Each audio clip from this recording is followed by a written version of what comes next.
India అంటే ఎవరైనా foreign వచ్చారు, what is your name of your country అంటే ఇండియా అంటే కాదు, ఇది భారత్.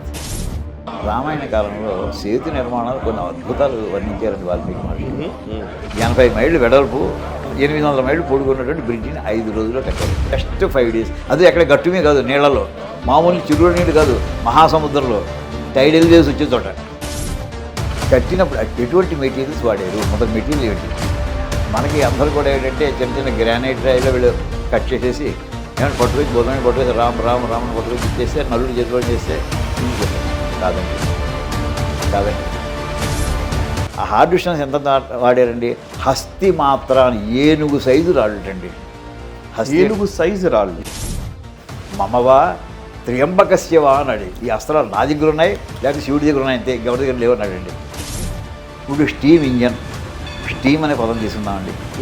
స్టీమ్ దాని స్పెల్లింగ్ ఉంది, STEAM, అందరికీ తెలిసిందే అవునా కదా. స్టీమ్ తోటి స్టీమర్, స్టీమ్ ఇంజన్ ఇవన్నీ కూడా వచ్చాయండి. స్టీమ్ యొక్క ఏంటి, నీటి ఆవిరి ఇదే కదండి. ఈ పదం ఎక్కడ పదం, సంస్కృత పదం అండి స్టీమ్ అనేది.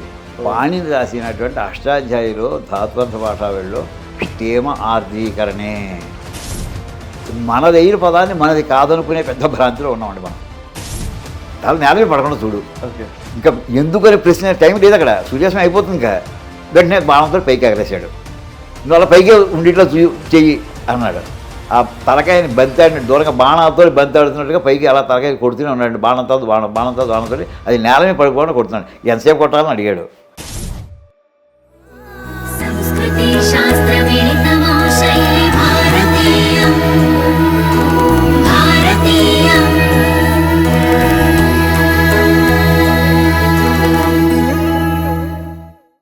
నమస్తే, welcome to nationalist hub. Nationalist హబ్లో భారతీయం అనే శీర్షిక ద్వారా వేద భారతి అధ్యక్షులు అండ్ వేదాలకు సంబంధించినటువంటి సారాన్ని ఆధునిక సమాజానికి, ముఖ్యంగా యువతరానికి అందించే సంకల్పంతో విశేష కృషి చేస్తున్నటువంటి శ్రీ రేమెళ్ళ అవధానులు గారి ఇంటర్వ్యూని భారతీయం శీర్షికలో మేము ప్రసారం చేశాము. అది 2 ఎపిసోడ్స్ని చాలామంది ప్రేక్షకులు వీక్షించారు. చాలామంది వారితో ఇంకా కొన్ని ఇంటర్వ్యూస్ చేయమని వారు చాలామంది విజ్ఞప్తులు చేస్తూ ఉన్నారు. ఈ నేపథ్యంలో రేమెళ్ళ అవధానులు గారి విజ్ఞాన భాండాగారం నుంచి కొన్ని విషయాల్ని నేను తెలుసుకునే ఒక ప్రయత్నం చేయబోతున్నాను అండ్ మీకు కూడా తెలియజేసే ప్రయత్నం చేయబోతున్నాను.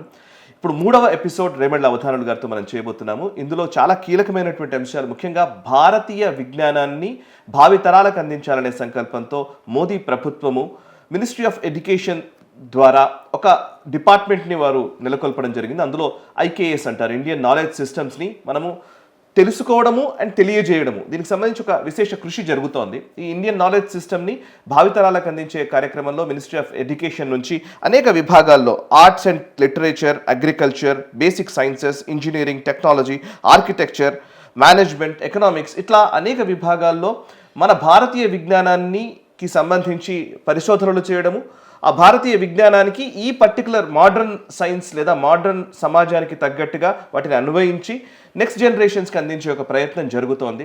సో ఇందులో భాగంగానే ఈ ఇండియన్ నాలెడ్జ్ సిస్టమ్కి సంబంధించి, ముఖ్యంగా భారతీయ విజ్ఞానానికి సంబంధించి శ్రీ రేమెళ్ళ అవధానులు గారు ఏం చెప్తారో చూద్దాం. వారు ఈ అంశంలో విశేషమైన కృషి చేశారు కాబట్టి రామాయణ మహాభారత కాలాల్లో అండ్ మన వేద వాంగ్మయంలో, మన దగ్గర ఉన్నటువంటి భారతీయ వాంగ్మయంలోని అనేక అంశాలు ఈరోజు సమాజానికి ఎలా అన్వయించుకోవచ్చో తెలియజేసే ప్రయత్నం వారు చేస్తారు. వారితో మాట్లాడదాం. నమస్కారం సార్. నమస్కారం అండి.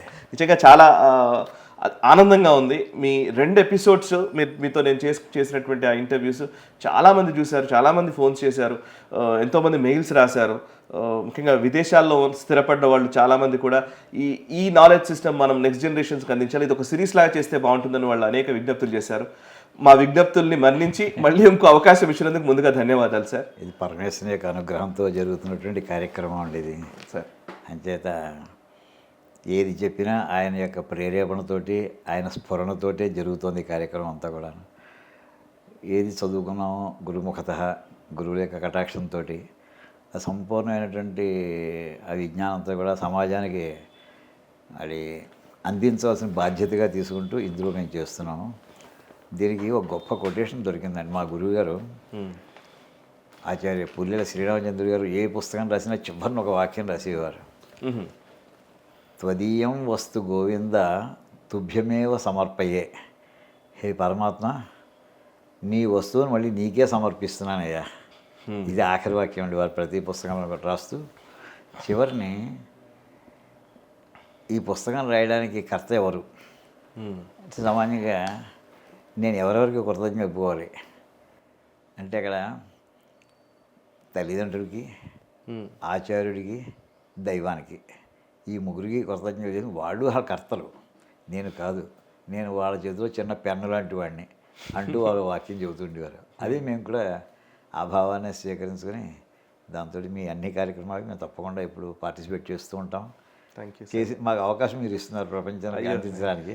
మీకు ముందుగా మేము ధన్యవాదాలు చెప్తాను. Thank you sir, thank you very much sir. Sir గురించి ఒక విషయం చెప్పాలి. నేను రేమళ్ళ అవధానులు గారు రాసినటువంటి 2 ముఖ్యమైన పుస్తకాలు ఇవి. Vedas and computer science in Vedas అనే పుస్తకం ఇది. ఈరోజు మనం కంప్యూటర్ లేనిదే మనకు అసలు ఒక రోజు ఒక క్షణం కూడా గడవని పరిస్థితిలో ఉన్నాము. కానీ వేద కాలంలో ఉన్నటువంటి మన వేద మంత్రాలకు కంప్యూటర్లకి ఉన్న సంబంధాన్ని ఇందులో వివరించారు వారు. అండ్ మరొక వైపు science and technology in Vedas and shastras, ఇది 2023లో ప్రచురించిన పుస్తకం. 2023లో 5వ మళ్ళీ ఐదో ముద్రణ. ఓకే, 5వ ప్రచురణ. 1994-95లో ప్రింట్ అయిన పుస్తకాలండి. 30 ఏళ్ల క్రితం ప్రింట్ అయిన 94-95లో ప్రింట్ అయిన పుస్తకాలు. So science and technology in Vedas and shastras, మన వేదాల్లో శాస్త్రాల్లో ఉన్నటువంటి సైన్స్ టెక్నాలజీకి సంబంధించిన వివరాలు తెలియజేస్తూ ఉన్నటువంటి పుస్తకాలు. ఇవన్నీ కూడా ఆథెంటిక్ సోర్సెస్. ఒక రకంగా చెప్పాలంటే వారు స్వతహాగా వారు scientist, at the same time వారు నిజానికి తెలుగు భాషని కంప్యూటర్లోకి ఎక్కించినటువంటి మొట్టమొదటి వ్యక్తి వారు.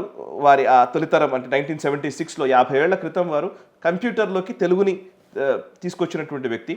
సో వారి విజ్ఞానాన్ని మనతో పంచుకుంటున్నారంటే ఈ వీడియోకి నిజంగా చాలా ముఖ్యంగా నేషనలిస్ట్ హబ్కే ఒక సార్థకత వచ్చిందని నేను అనుకుంటున్నాను. దేశ హితం కోసం మేము పనిచేస్తుంటాం కాబట్టి రియల్లీ. సార్, నేను ఇందాక మీతో ఎప్పుడు మాట్లాడుతున్నప్పుడల్లా అంటూ ఉంటాను, ఓ 2 కెమెరాలు అటు ఇటు పక్కన పెట్టేసేసి మన ఇద్దరం మాట్లాడుకుంటే చాలు సార్. సో అట్లాగే ఉంది నాకు. ఇలా ఏదో స్పెసిఫిక్గా ఒక ఇంటర్వ్యూ ఇట్లాంటివి పెట్టుకోవడం కంటే కూడా కనీసం వారం రోజులకు ఒకసారి మీ ఇంటికి వస్తారు, కూర్చుంటారు, కొన్ని తీసుకుంటారు, సో దట్ అవన్నీ రికార్డ్ అవుతాయి, నెక్స్ట్ జనరేషన్స్కి వెళ్తాయి. నిజంగానే అలా ఉంటుందండి. అంత విషయం పరమేశ్వరుడు మనకు అందించాడు. అది మనం అందించుకోవాలి, జనానికి సమానానికి మళ్ళీ సమాజానికి అందించాలి. సార్, మొట్టమొదట IKS ఇండియన్ నాలెడ్జ్ సిస్టమ్ అంటున్నాం కదా సార్, భారతీయ విజ్ఞానాన్ని నెక్స్ట్ జనరేషన్స్కి అందించాలి అని అంటే ఇప్పుడు అసలు మనకు తెలియాలి, ఫస్ట్ అసలు ఏంటో మనకు తెలియాలి కదా. ఎక్కడి నుంచి మొదలు పెడదాం? అసలు ఇండియన్ నాలెడ్జ్ సిస్టమ్ అనే మాటని ఎక్కడి నుంచి మొదలు పెడితే దీనికి కరెక్ట్ అవుతుంది? అసలు సింపుల్గా ఉండడం కోసమని IKS అని అన్నారండి. ఇండియన్ నాలెడ్జ్ సిస్టమ్ అనే మాటని దానికి ఎక్స్పాన్షన్గా చెప్పుకుంటున్నాం. ఇది 5-6 ఏళ్ల నుంచి మనకి ఎక్కువగా ప్రచురణలోకి వచ్చింది. మేము యాక్చువల్లీ ఈ సబ్జెక్ట్ మీద 40 ఏళ్ల నుంచి కృషి చేస్తున్నామండి. ఇదే టాపిక్ మీద, ఇదే విషయం. దానికి ముందర ఒక పదం కూడా పెట్టాం, ancient Indian knowledge and value system అని పెట్టాం. ఓకే, సంపూర్ణంగా ఉంది. ఏన్షియంట్ ఇండియన్ నాలెడ్జ్ అంటే మనకి ఇండియన్ అంటే ఈవేళ ఇండియా, పిల్లలందరూ కూడా ఈవేళ ఇండియా అనుకుంటూ ఉంటారు. ఇండియన్ నాలెడ్జ్ ఈవేళ ఇండియాలో ఏ యూనివర్సిటీలో లేదా కాలేజీలో కానీ స్కూల్లో కానీ ఏ చదువు అదే అనుకుంటాం కాదు. అంటే వాళ్ళకి ముందర పదం వినేప్పటికే దాని భావం తెలియాలి. ఇది ఏన్షియంట్ ఇండియన్ నాలెడ్జ్ అంటే ప్రాచీన కాలంలో ఉండేది అనేప్పుడు ఒక్కసారి విజన్ మారిపోతుంది. అంటే పారామీటర్స్లో టైం ఫ్రేమ్ మారిపోతుంది. అది కరెక్ట్. రెండోది, ఇంత నాలెడ్జ్గా ప్రయోజనం ఏంటి? వాల్యూస్ని మనకి సంస్కారం అంటాను తెలుగులో అయితేను, ఆ వాల్యూస్ కోసం ఈ నాలెడ్జ్ అంతా కూడాను. అంటే ఎక్కడ ప్రారంభమైంది, చివరికి ఎందులోకి వెళ్ళబోతుంది, అది మొత్తం ancient Indian knowledge and value system అని ఈవేళ IKS అంటున్నారండి. అనేప్పటికి ఎప్పుడైతే ఏన్షియంట్ అని అన్నారు, ఏన్షియంట్ అందులో పదాలు ఏన్షియంట్ ఇండియన్ నాలెడ్జ్ అంటే ఎన్ని విషయం అక్కడ 1-2 పదాల దగ్గర ఆగిపోతున్నాడు. అసలు బండి ముందరికి వెళ్ళడం ఆ 2 వివరించాలి. అసలు ఇండియా అంటే ఏమిటి? అసలు ఎవరైనా ఫారిన్ వచ్చారు, what is your name of your country అంటే ఇండియా అంటాం కాదు, ఇట్ ఈస్ భారత్. అలా మొట్టమొదటి ఆ పదమే వాళ్ళ ముందర అక్కడి నుంచి సవరణ చేసుకుంటూ రావాలి. అసలు భారత్ అనే మాటకి ఇండియా అనే మాటకి చాలా భావనలో తేడా ఉంది. భారత్ అనే మాటలోనే అర్థం ఉంది. అగ్నిమిచ్ఛధ్వం భారత అని అర్థం. అగ్నిం ఇచ్ఛధ్వం భారత. భారత అనే పదం ఎలా వచ్చింది అంటే అగ్నిని వీళ్ళు ఇష్టపడతారట, అంటే స్పార్క్ని లైక్ చేస్తారట. స్పార్క్ అంటే ఒక కొత్త ఆలోచనలు వీళ్ళు వృద్ధిలోకి రావాలని ఇంకా పెంచుకోవాలని కోరుకుంటారట. ఓకే, అంటే ఒక ఇన్నోవేటివ్గా ఉండాలని కోరుకుంటారట, రీసెర్చ్ ఓరియంటెడ్గా ఉంటారట. ఇన్ని అర్థాలు భారత అనే పదంలో వస్తాయండి. అంటే మన భరతులు పరిపాలించడం మూలాన్ని భారతదేశం అవన్నీ ఆ కథలు ఉంచండి. కానీ ఈ పదానికి అసలు అర్థం ఏంటంటే దాని భావం ఏంటంటే వేదంలో చెప్పింది ఈ మాట, అగ్నివిచ్ఛేదం భారత అంచేత అలాంటి లక్షణం ఉన్నవాడు కనుక వీళ్ళు భారతులు అని అక్కడి నుంచి వచ్చింది. అంటే వెంటనే రీసెర్చ్ ఓరియంటెడ్ అని అందులో మనకి స్పష్టంగా కనిపిస్తుంది. రీసెర్చ్ దేనికోసం అంటే స్వస్తి ప్రజాభ్య, మొత్తం సమస్త జీవులు కూడా సుఖంగా ఉండాలి, అది పరమ ధ్యేయం అండి. ఎంత నాలెడ్జ్ మీకు నాలెడ్జ్ తక్కువ ఉండండి ఎక్కువ ఉండండి, ఈ దేశం వాళ్ళు ఎలాంటి విద్యా విధానాన్ని ఏర్పాటు చేశారంటే నీ వల్ల అవతల వాడికి అపకారం జరగకూడదు. పర్పస్ ఆఫ్ నాలెడ్జ్ అంటే దేనికోసం. ఇంకోటి నిరుపయోగమైనది ఏదీ చెయ్యొద్దు మొట్టమొదటి చెప్పేశారు వాళ్ళు. నిరుపయోగమైనది పనులు చేయకు, ఖాళీగా కూర్చుని ఏదో చెయ్యాలి కదా అని చేయడం కోసం చేయకు, నువ్వు చేసేదాన్ని ప్రతిదానికి ప్రయోజనం ఉండాలి. ఆ రకమైనటువంటి మౌలికమైనటువంటి బౌండరీస్ పెట్టుకుని నాలెడ్జ్ని డెవలప్ చేశారండి మన వాళ్ళు. అంటే నువ్వు చేసేటటువంటిది అది స్పార్క్ ఓరియంటెడ్గా ఉండాలి, అంటే రీసెర్చ్ ఓరియంటెడ్గా ఉండాలి, దానివల్ల సమాజానికి హితం అవ్వాలి, క్షేమం అవ్వాలి. ఈ పెట్టుకున్నటువంటి దాంట్లో మన వాళ్ళు ఎన్ని రకాల అవసరాలు వచ్చాయంటే అది పరమేశ్వరుడు మనకు సంపూర్ణంగా అనుగ్రహించి మనకి వేదాన్ని ప్రసాదించాడు ఆయన. ఏమండి ఆ వేదరాశిలో మనకి అన్నీ ఇచ్చాడు ఆయన. అంత ఇచ్చినటువంటి వేదంలోనూ కూడా ప్రధానంగా ఏం ఇచ్చాడంటే అందరూ సుఖంగా ఉండడం కోసమని ఆ వేదాలు మనకి ఇచ్చాడు. మనం ఏం చేసామంటే అసలు ప్రయోజనాన్ని వదిలేసి దాంతో యుద్ధాలు చేసుకోవడానికి వాటికి అందులో నాలెడ్జ్ని వేళ వాడుకునే సమాజంలో తయారైపోయింది ఇది. అంటే వదిలేసాం అది. ఈ వేళ మళ్ళీ గత 60-70 ఏళ్లలో లేకపోతే గత 200-300 సంవత్సరాల నుంచి బానిసత్వంలో ఉండండి, లేక ఇంకా వెనక్కి పెడితే 1000 ఏళ్ల నుంచి దండయాత్రల మూలంగానండి అసలు మన ఈ నాలెడ్జ్ సిస్టమ్ అంతా కూడా దెబ్బతినేసింది. అంటే అలా దాంట్లో ఉండేటటువంటి సమాజ ప్రయోజనం అనే విషయం మర్చిపోయాం. సమాజంకి మిగతా ఏ పార్టీకి ఆ పార్టీ చూస్తే దాంట్లో స్పెషలైజ్ చేసుకోవడం అవుతుంది తప్ప ఓవరాల్గా దీని ప్రయోజనం ఏమిటి అని అక్కడికి తీసుకెళ్ళడం జరగట్లేదు. ఇప్పుడు ఏమిటంటే ఈవేళ అమెరికా వాళ్ళు మనమే చేస్తున్నటువంటి దౌష్ట్యాలన్నీ చూస్తుంటే చివరికి కనిపి ఎందుకు అసలు వాడి దగ్గర మనం ప్రాధాన్యపడితే అక్కడే ఉంటాం అని ఎందుకు అనాలి అసలు? మనకి ఇక్కడేం లేదా? ఏం చేద్దంటే వాడి దగ్గర లేనటువంటిది మనకి అనాది కాలం నుంచి మనకు వస్తున్నట్టు మనకు నాలెడ్జ్ సిస్టమ్ ఇక్కడ ఉంది మనకు. అసలు మీ ఏ రంగంలో కావాలో చెప్పండి, ఆ రంగంలో నాలెడ్జ్ ఉంది. అయితే గత 1000 ఏళ్ల నుంచి రీసెర్చ్ జరగలేదు, డెవలప్మెంట్ జరగలేదు. ఇంకేది మనకు ప్రతికూల వాతావరణం ఉండిపోయి ఇప్పుడు ఎక్కడైతే ఆగిపోయిందో అక్కడి నుంచి మళ్ళీ ప్రారంభం చేద్దామండి. అది ముందు ఏముందో తెలుసుకోవాలి. ఓకే, అది ఎక్కడి వరకు ఆగిందో తెలుసుకోవాలి. ఈ మధ్యలో మిగతా వాళ్ళు చేసింది ఏమిటో అది కూడా తెలుసుకుందాం. ఈవేళ కొత్త ప్రయాణం మనం ప్రారంభిస్తూ పాతవి మనవి బయట వాళ్ళు చేసామని చెప్పుకుని అన్నీ కలిపి చేద్దామండి. ఎవరి దగ్గర లేనంత అపారమైనటువంటి మనకి విజ్ఞానం మన దగ్గర ఉన్నది, దాన్ని ఇంకా పెంచుకుంటే వాళ్ళు అర్థం చేసుకుంటే చాలు. అసలు ఈ విషయం అంతని చెప్పడం కోసం పెట్టినటువంటి వాడు ఈవేళ ప్రభుత్వం తరఫు నుంచి వాడుతున్న పదం ఐకేఎస్. అది దాని లోతది. ఓకే, ఇందులో వైద్యపరంగా తీసుకోండి. చిన్న ఎగ్జాంపుల్ చెప్తాను. వైద్యం మనకి ఎంత కాస్ట్ అయ్యేదండి పూర్వం? ఓ అగ్నిదుండు మాత్ర వేసుకో, లేదా ఓ సీతాంశం మాత్ర వేసుకో, లేదా మిరియాల కషాయం తాగు, వీటితోటి ₹1 ఖర్చు అయ్యింది కాదు. ఆ వేళ నష్టం రూపాయి దాటి అయ్యేది కాదు అసలు. ఈవేళ వెళ్ళిన వెంటనే మొత్తం లాంగ్ లిస్ట్ ఆఫ్ ఇన్వెస్టిగేషన్స్, ముందు సిటీ స్కాన్ చేయి, ఎంఆర్ఐ చేయించు, వెళ్ళు 5,000, 10,000, 20,000, లేదా పెట్ స్కాన్ చేయించు, మళ్ళీ ఇది సరిపోవట్లేదు ఇంకా. ఇది లక్షల్లో వెళ్ళిపోతుంది. ఈవేళ కార్పొరేట్ హాస్పిటల్కి వెళితే జరుగుతున్న పరిస్థితి మొట్టమొదటి రోజుని ఎవరి బిల్లు అయినా సరే ₹1,00,000 అవ్వాలి అన్నట్టుగా ఒక పాలసీ కనిపిస్తుంది. ఒక్కరోజు పేషెంట్ ఉంటే ₹1,00,000 తక్కువలో పేషెంట్ బయటకు రావట్లేదు. ఎంత బరువు అవుతుంది చూడండి సామాన్య ప్రజల మీద. అంటే ఏమైందంటే మన పద్ధతి, మన ఆలోచన విధానాన్ని వదిలేసేసి పాశ్చాత్యమైనటువంటి అదొక వాణిజ్యపరమైనటువంటి దృక్పథాన్ని పెంచుకున్నాం. చదువుని అంటే నాలెడ్జ్ని అమ్ముకో, మన నాలెడ్జ్ని నమ్ముకున్నాం, మరి వాళ్ళ నాలెడ్జ్ని అమ్ముకుంటున్నారు. అందులో విడిపోయి దాంతో ఎలా సంపాదిద్దాం అని కోట్లు ఖర్చు పెట్టి సీట్లు సంపాదిస్తున్నారు. ఇది కాదండి మన ఉద్దేశం అసలు. మళ్ళీ మన ఆయుర్వేదాన్ని మనం జాగ్రత్తగా డెవలప్ చేసుకున్నాం అనుకోండి, నిజంగా సమాజం ఎంత సేవ చేసిన వాళ్ళని ఒక్క ఫీల్డ్ చాలండి అసలు. కరెక్ట్, ఒక్క ఫీల్డ్ చాలు. ఐకేఎస్ ఇంపార్టెంట్ చెప్పాలంటే ఆయుర్వేదాన్ని తీసుకోండి. వాడు చేసేది అల్టిమేట్ వాడు ట్యాబ్లెట్ తయారు చేస్తాడు. ఎంత వాడు డయాగ్నోస్ చేసినా అల్టిమేట్ వాడు వాడవలసి మందు తయారు చేయాలి. మందు దేంతో తయారవుతుందండి? ఓ చెట్టు నుంచి తయారవుతుంది, లేదా ఒక ఖనిజం నుంచి, మెటల్స్ నుంచి వాటి నుంచి తయారవుతుంది, రాళ్ళు రప్పల నుంచి తయారవుతుంది, జంతు చర్మాల నుంచి తయారవుతుంది. ఇవి మనకు ఉన్నవి, అంతే కదండి. వీటికి పూర్వం మన వాళ్ళు చేస్తూనే వచ్చారు. హింస లేకుండా చేసే పద్ధతితో చేశారు వాళ్ళు. ఇప్పుడు ఇంత చేసిన గ్యారంటీ ఏమైనా ఇస్తారా వీళ్ళు వైద్యంలో? ఏం లేదు. సంతకం మన చేతి మొదలు పెట్టి చేసుకుంటారు, మాకేం సంబంధం లేదని. ఇదేంటండి, ఇదేం పద్ధతి అండి అసలు? అంటే ప్రమాదకరమైనటువంటి పరిస్థితిలో నెట్టబడినటువంటి వైద్య రంగం నుంచి నేను ఏమంటానంటే ప్రాచీన పద్ధతిని జాగ్రత్తగా డెవలప్ చేస్తున్నాం. మన కోసం నాలెడ్జ్ని వదిలేదని చెప్పట్లేదు. ఈ మాట మనకి కాళిదాస్ చెప్తాడండి. ఓకే, కొత్తదే తీసుకోవాలని లేదు, పాతదే తీసుకోవాలని లేదు, మంచిది తీసుకో. పురాణమిచ్చేవ నసాధు సర్వం నచాపి కావ్యం నవమిత్యవద్యం.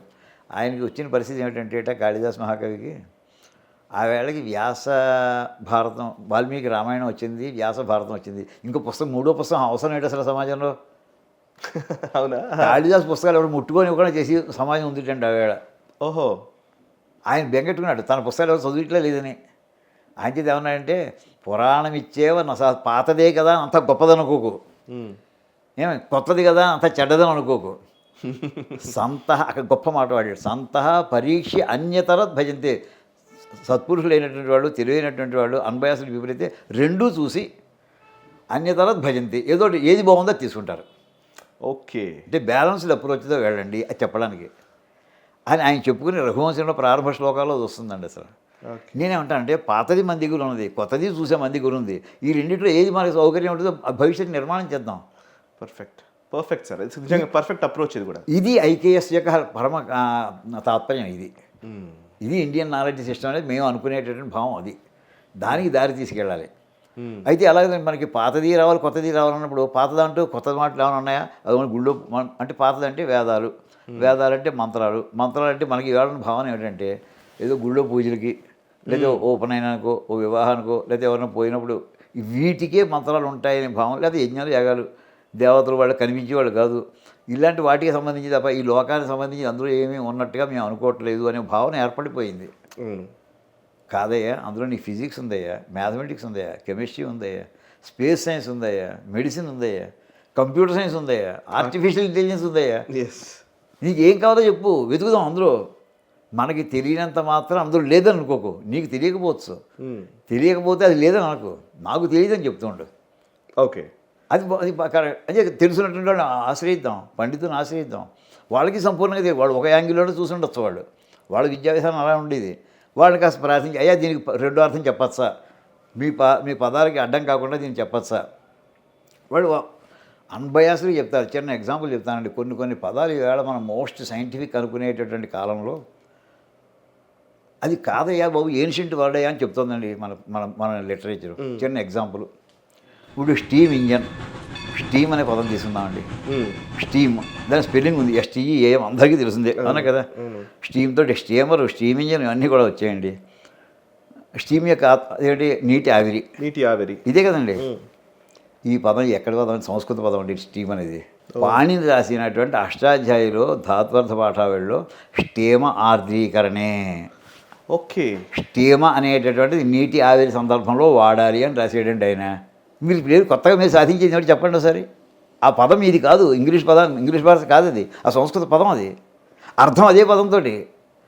మనదైన పదాన్ని మనది కాదనుకునే పెద్ద భ్రాంతిలో ఉన్నామండి మనం. మనదైన పదాన్ని మనది ఎక్కడ ఉంటుంది సార్? అష్టాధ్యాయులు పాణిని అష్టాధ్యాయ గ్రంథంలో ఉన్నటువంటి వాక్యం, నేను సొంతంగా చెప్పట్లేదు. ఇలా ఎన్ని వందలు ఉన్నాయి. నో అనే పదం ఇంగ్లీష్లో మనం నో అంటుండే, ఎస్ నోలో నో సంస్కృత పదం అండి. నో ఇతరాణి ఉపనిషత్తులో వస్తున్నాయండి. మిగతా చేయొద్దు, నో. ఏమండి ఇంకా మిగతా ఫాదరు, మదరు, బ్రదరు అని కూడా చాలామంది చెప్తుంటారు. ఈ రెండు పదాలు సామాన్యంగా చాలామంది రిఫర్ చేయరు సార్. నో అనేది యాజ్ ఇట్ ఎన్ఓ నోయే, అంటే ఇంకో కేఎన్ఓ కూడా కాదు. ఇలాగా మనది ఏమిటి, మనది కానిది ఏమిటి అది నిర్ణయించుకుంటే అప్పుడే మనకు ఒక రకమైన ప్రైడ్ వస్తుందండి. అహంకారం కాదు, మనకే ధైర్యం వస్తుంది, ఆత్మవిశ్వాసం వస్తుంది, ఆత్మగౌరవం కూడా మనకి పెంచుతుంది. ఎవరన్నా మాట్లాడితే మనం తలకాయ వంచుకుని రావక్కర్లేదు, సమానమైన స్థాయిలో మనం మాట్లాడిన ఆ స్థాయి వస్తుంది మనకి. అటువంటి వాటి అంటే ప్రాచీన గ్రంథాలు చదివి తీరాలండి. అందులో విషయాలను కొన్ని తెలియాలి. ఇప్పుడు మీరు చెప్తున్నట్టుగా భాషాపరమైనటువంటి అంశాలు, ఇప్పుడు ఇంగ్లీష్ భాషకి మన దగ్గర ఉన్నటువంటి సంస్కృతానికి, ఆధునికమైన భాషలకి ఈ రెండింటి ఎక్కడెక్కడ పదాలు ఉన్నాయి పెద్ద లిస్టు తయారు చేద్దామండి. ఓకే అనుకోండి, అంటే అరే ఇదే అర్థంతో లేక అర్థాలు మారే అనుకోండి. కొన్ని కాంటెక్స్ట్లో అర్థాలు కొంతవరకు మారచ్చు. అది మామూలు భాషాపరంగా మొట్టమొదటి ఫస్ట్ లెవెల్. రెండోది భావపరంగా. ఏమండి భావపరంగా ఒక మాటని ఎన్ని రకాలుగా వాడచ్చు. ఏమండి ఎలా వాడు మామూలుగా రసజ్ఞులు అంటుండేవారు మనకి కవిత్వంలోనూ వాటిలో కూడా. రసజ్ఞత ఉండాలయా అవతల చెబుతుంటేను, ఆ రసం తెలియాలి కదా. ఇప్పుడు వాళ్ళు ఎలా ఒక మాట సరదాగా మనం నలుగురు కూర్చొని మనం ఫ్రెండ్స్ మాట్లాడుకుంటున్నాం అనుకోండి, ఒకే మాటని తిప్పి మళ్ళీ అవతల వాడిని ప్రయోగించే సందర్భాలు అనేకం ఉన్నాయి. అవునున్నాయి. ఏమండి అందులో ఎన్ని రకాలుగా వాడచ్చు సార్. ఇవన్నీ దీని మీద బ్రహ్మాండమైన కావ్యాలు ఎన్ని గ్రంథాలు రాశారు, ఎంతమంది రాశారు మహానుభావులు. ఒక వాక్యాన్ని ఎన్ని రకాలుగా ప్రయోగించవచ్చు. ఒక్క మాట ఒక్క అక్షరాన్ని ఎన్ని రకాలుగా ప్రయోగించవచ్చు. అది మనం తెలుసుకోలేదు సార్. మనం ఇవాళ భాషను వదిలేసాం పూర్తిగా. అది అందరూ వదిలేసారు. కంప్యూటర్ వచ్చిన తర్వాత స్పెల్లింగ్స్ పోయి, తర్వాత భావాలు పోయి, ఏదో రాస్తున్నారు, ఏదో ఆ మెషిన్ చేయించాలి చేయమైపోయింది తప్ప అలా జీవితంలో ఆనందం అనే భాగాన్ని భాష ద్వారా వచ్చే ఆనందాన్ని పోగొట్టుకున్నామండి మనం. Correct sir. ఇవి మనం సరదా ఇవి కాకుండా ఆ వేళ కల్చర్ ఎలా ఉండేది, ఈ వేళ ఎలా ఉంది. ఓకే, చిన్న ఉదాహరణ చెప్తానండి. ఈవేళ మన ఊహకి అందని స్థాయిలో వాళ్ళు మున్సిపల్ అడ్మినిస్ట్రేషన్ నడిపించారండి. ఊహకి అందదు. చిన్న ఎగ్జాంపుల్ చెప్తానండి. రామాయణ కాలంలో ఈవేళ హైదరాబాద్ రోడ్స్ క్లీనింగ్ ఎన్ని గంటలకు పెడుతుంటారండి? రాత్రి 12 తర్వాత పెడతారు సామాన్యంగా. అన్ని చోట్ల చూస్తుంటాం కదా. 12 2, 3 ఆ ప్రాంతం దాకా చేస్తుంటారు. అంటే అప్పుడు ట్రాఫిక్ తగ్గుతుందని. ఏమిటండి ఈవేళ మనం చేస్తున్న వాళ్ళు శుభ్రంగా రోడ్లన్నీ క్లీన్ చేస్తున్నారు. ఏమంటే మొన్నటి పొద్దున ఫ్రెష్గా ఉంటాయి మనకి. ఇది మనకు ఇవాళ తెలిసిందే. మ్యాక్సిమం ది బెస్ట్ సిటీ అంటే రోడ్లన్నీ క్లీన్గా ఉంచడం, అంతే కదండి. కనీసం మెయిన్ రోడ్స్ చేస్తున్నారు, కొన్ని పక్క సందులు వదిలేసినాడు. రామాయణ కాలంలో అది కాదండి, దశరథుడి కాలంలోనూ రాత్రి అదే టైంలో శుభ్రం చేసి తెల్లారి సమయానికి 4:30-5ంటికి రోడ్ల మీద అంతకు ముందర పెద్ద పెద్ద గంగాళాల్లో, గంగాళం అంటే తెలుసు కదా, మన 50 బిందులు నీళ్లు పట్టే గుండిగలు అంటే గంగాళాలు అంటే డ్రమ్స్ అనుకోండి.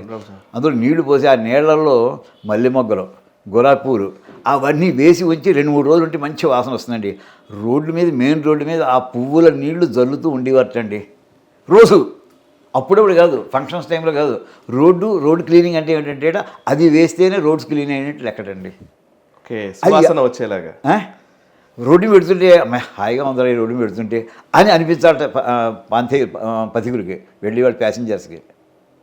ఇది ఇవాళ ఊహకు అందుతున్నాయి ఎవరికైనా అసలు. రోడ్డు మీద పూల నీళ్ళ రోడ్డు బాగుంటే చాలా, గోతులు లేకుండా ఉంటే చాలా పరిస్థితి వచ్చింది మనకి ఇవాళ.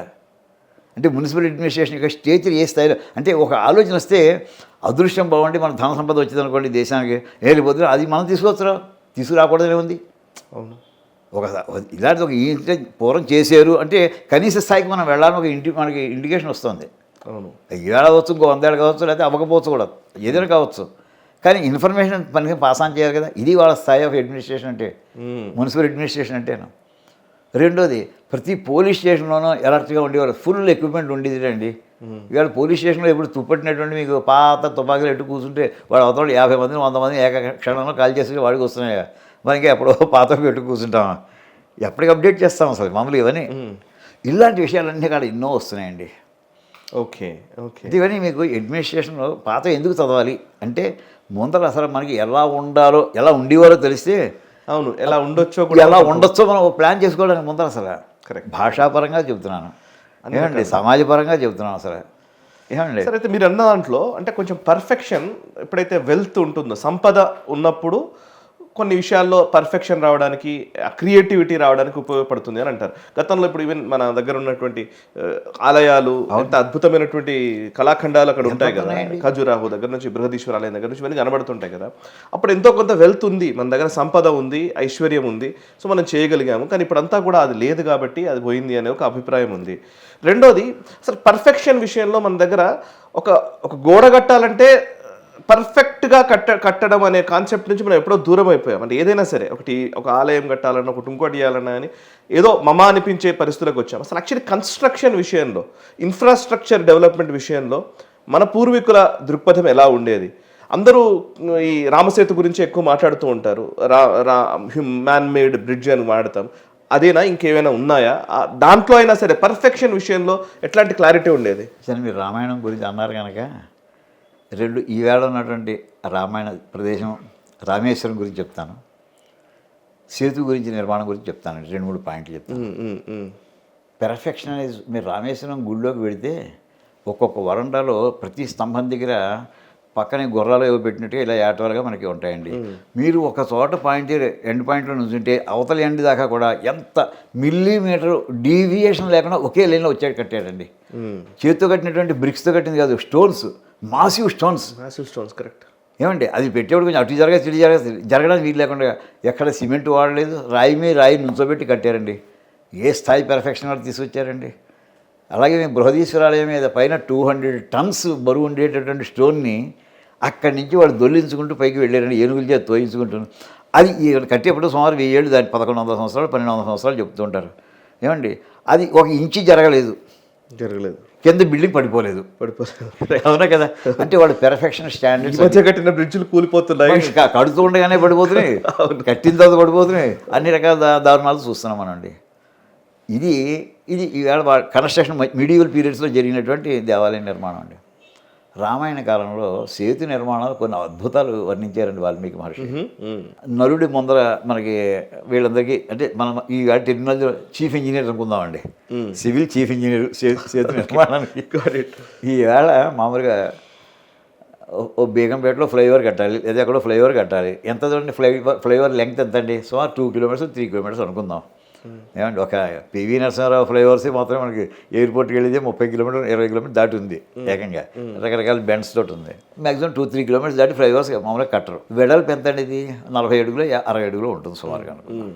సో 2 కిలోమీటర్లది 60 అడుగులు వెడల్పు ఉన్నటువంటి బ్రిడ్జి కట్టడానికి 4-5 ఏళ్ళు పడుతుందండి మనకి. అందరూ చూసాం హైదరాబాద్ ఎన్ని కట్టారో, అన్నిటికీ మనం ఇబ్బంది పడుతుంది. సేతు ఎంత శ్రీరాముడు కట్టించిన సుగ్రీవుడి నాయకత్వంలో అది కట్టించిన నలుడి యొక్క నాయకత్వంలో కట్టించిన సేతు యొక్క లెంగ్త్ వెడల్పు ఎంత అండి? అది ఎంత సార్? అది 100 యోజన విస్తీర్ణం. యోజన అంటే 8 మైళ్ళు అండి. 800 మైళ్ళ దూరం. మైలు కిలోమీటర్ కాదండి, మైల్ అంటే ఒక 1.4 కిలోమీటర్స్. అంటే సుమారు 1.4తో మల్టిప్లై చేయండి, అంటే సుమారు 130 కిలోమీటర్లు పొడిగండి. 800 మైళ్ళ ఇది? 800 మైళ్ళ 800 శతయోజనం. శతయోజనం ఆ బ్రిడ్జి అంటే ఈ లంక ఇంకో లంక తర్వాత విషయం. ఆయన వర్ణం 100 విస్తీర్ణం. హనుమంతుడు దాటి వెళ్ళింది కూడా 100 దాటి వెళ్ళాను అన్నాడు. యోజన అంటే 1/2 కిలోమీటర్ ఉండదు డెఫినెట్గా. ఏమండి అలా లెక్కేసుకున్నా 100 మైళ్ళ కిలోమీటర్లు పెద్దదే. 10 యోజనం 10 యోజనాలు వెడల్పండి. ఓకే, అంత వెడల్పు ఉన్నటువంటిది అంటే 80 మైళ్ళు అనమాట చెప్తే. 80 మైళ్ళు వెడల్పు, 800 మైళ్ళు పొడుగున్నటువంటి బ్రిడ్జిని 5 రోజుల్లో కట్టారండి. Just 5 days. అది ఎక్కడ గట్టుమే కాదు, నీళ్ళలో మామూలు చిరువు నీళ్ళు కాదు, మహాసముద్రంలో టైడల్ వేవ్స్ వచ్చే చోట. అటువంటి జస్ట్ 5 daysలో కట్టారండి వీళ్ళు. కట్టినప్పుడు ఎటువంటి మెటీరియల్స్ వాడారు? మొదటి మెటీరియల్ ఏమిటి?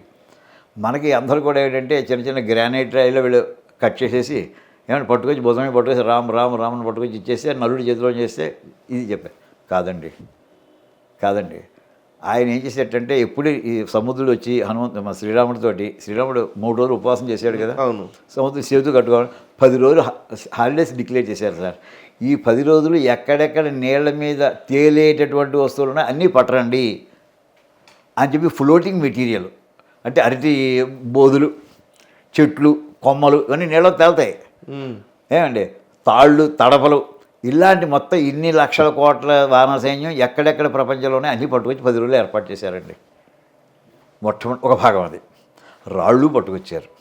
ఈ తడిపిన ఈ చెట్టుకు సంబంధించిన కూడా వాటి డెన్సిటీ తక్కువ కనుక నీళ్ళలో ఫ్లోట్ అవుతాయి. వాటిని కట్టేసి వాడికి దాని మీద నడుచుకుంటూ వెళ్ళిపోయారండి వీళ్ళు. టైం కలిసి వచ్చింది. ఏమండి, ఇబ్బంది పడకలేదు. అయితే హార్డ్ స్టోన్స్ వాడారు. ఆ హార్డ్ స్టోన్స్ ఎంత వాడారండి? హస్తి మాత్రాన్ని ఏనుగు సైజు రాళ్ళటండి. ఏనుగు సైజు రాళ్ళు. ఈవేళ ఏనుగు మన సర్కస్ ఏనుగులు మిగిలి మనకి రావడానికి కారణం ఏనుగులు సైజు అంత ఉంటే ఊహించుకుందామండి. ఏమండి, అది చిన్నదే కదా, ఎప్పుడు పెద్దదే అది. ఏమండి, అటువంటి ఏనుగులు సైజులో ఉండేటువంటి రాళ్ళు ఇవి రామేశ్వరం మీరు వెళ్ళి ఉంటే, ఎవరైనా వెళ్ళి ఉంటే, రామేశ్వరం ఊరి దగ్గర పర్వతం లేదండి. ఎక్కడి నుంచి రామేశ్వరం ఊరితో కూడా మీ ఫ్లాట్గా ఉంది. ఇప్పుడు ఎక్కడి నుంచి పట్టుకొచ్చారు రాళ్ళు? రామేశ్వరం ఊరికి 15 కిలోమీటర్ దూరంలో గంధమాదన పర్వతం ఉంది. అక్కడి నుంచి పట్టుకొచ్చారు. అంటే ఇంత సముద్రం మీద పోయే కావాల్సిన రాళ్ళని అక్కడ పర్వతాన్ని పగలగొట్టి ఆ రాళ్ళని మోసుకొచ్చి ఇక్కడ పెట్టారండి. అంటే కొంత భాగం కొండని రాళ్ళ కింద మార్చేశారు. అంటే ఇవాళ చిన్న కొండ అయి ఉంటుంది, పెద్ద కొండ ఉండేది, అది చిన్న కొండ అయిపోయి ఉంటుంది. ఇప్పుడు అక్కడి నుంచి ఇక్కడ ఎలా పట్టరావాలి? సముద్రం దాకా పట్టరావాలి, బీచ్ దాకా పట్టరావాలి కదా. ఏమండి, దానికి ఏం వాడంటే యంత్రై పరివహంతిచ, యంత్రముల చేత మోసుకొస్తూ ఆ రాళ్ళు తెచ్చుకొచ్చారు. యంత్రాలు యంత్రై అంటే ఏమిటి? యంత్రం అంటే ఏమిటండి? యంత్రం అంటే దానికి చక్రాలు ఉంటాయి కనీసం. అంటే ఓ లారీ లాంటివి. లారీ అంటే ఇవాళ దాన్ని పెట్రోల్ పోసారా డీజిల్ పోసారా అని చెప్పలేను కానీ, ఏమండి దాని తాళ్ళు కట్టి లాక్కొచ్చారండి. బొద్దాలు అంటే 2 చక్రాల బండి.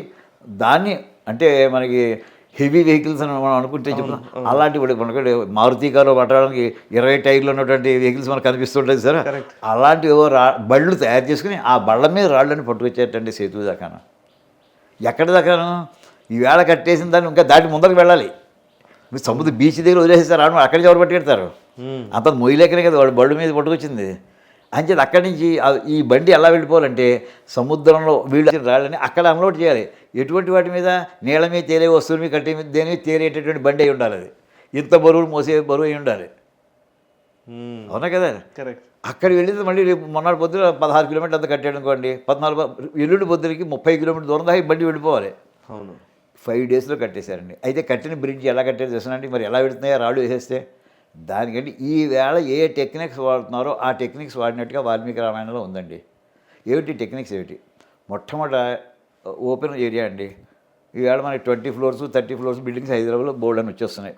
వచ్చేసి ఇప్పుడే ఎలా ఎక్కడి నుంచి స్టార్ట్ చేసి మొట్టమొదటి ఏం చేస్తాడు? ముగ్గు వేసుకుంటాడు. అంతే కదా? ఎవరు వేసినా సరే ఎక్కడ కరెక్ట్గా డిగ్గింగ్ ఎక్కడ స్టార్ట్ చేయాలి, గొయ్యి ఎక్కడ పెట్టాలి మొదట పునాది తీయడానికి ముగ్గు వేసుకుంటాడు. వేసిందో అక్కడి నుంచి ప్రారంభమవుతారు. ఎంత ఎత్తు బిల్డింగ్ కట్టబోతున్నావో అంత ప్రపోర్షనేట్గా ఫౌండేషన్ వెళ్తుంది. ఫౌండేషన్ వెళ్తుంది అంత ప్రపోర్షనేట్గా. అది ఒక ఫ్లోర్ వేసేదానికి 60 అడుగులు లోపలికి వెళ్ళక్కర్లేదు, 4 అడుగుతారు. ఏమండి? అలాగే వాళ్ళు ఏం చేశారంటే పెర్ఫెక్ట్ లైన్స్ ముందర గీసేసేటండి. లైన్స్ ముందర ఊహించేసాడు. సముద్రమే కట్టాలి. కట్టిన తర్వాత అక్కడ ఏం చేశాడంటే ముందర దారాలు పట్టుకున్నారండి. అంటే ఎంతో ముందర 5 అడుగులు వేసాడు అనుకోండి, ఓ కోతులు అక్కడ ఉంచోబెట్టాడు గట్టు మీద, రే దారం పట్టుకుంటాడు అన్నట్ట.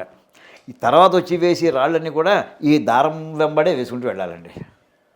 ఇటుపక్కనే అటుపక్కనే. ఏమండి? అంటే రెండు మీకు పెర్ఫెక్ట్ స్ట్రెయిట్ లైన్ ఫార్మ్ అయిపోయింది. ఏ రాళ్ళు కూడా ఆ దారాలు దాటి అవతల వెళ్ళడానికి వీల్లేదండి. ఈ మాట ఎక్కడ? సూత్రాన్ని అన్యే ప్రగృహంతి.